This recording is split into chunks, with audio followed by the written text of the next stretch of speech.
عجیب زمانہ آ گیا ہے، لوگ آپ سے تب تک بات کرتے ہیں جب تک آپ سے کوئی فائدہ مل رہا ہو یا کچھ ان کو ذاتی معاملات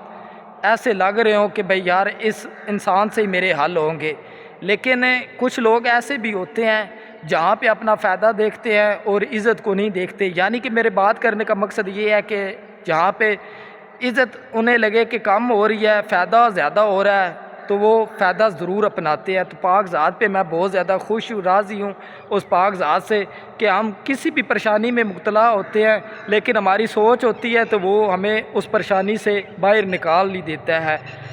زندگی میں ایسے میرے بہت زیادہ معاملات آئے کہ بھئی یعنی کہ میں جہاں پہ نفسیاتی ذہنی مریض بن گیا ہوں، بھئی اب کیا کروں، لیکن پاک ذات نے واقعی اس چیز سے مجھے نکالا ہے، اور ایسا کوئی بھی انسان دنیا کا نکال نہیں سکتا۔ چاہے آپ پوری دنیا کو پہرے دار بنا دے اور موت سے پھر آپ نہیں بچ سکتے، آپ جو کچھ مرضی کر لیں، وہ واقعی پاک ذات ہے اور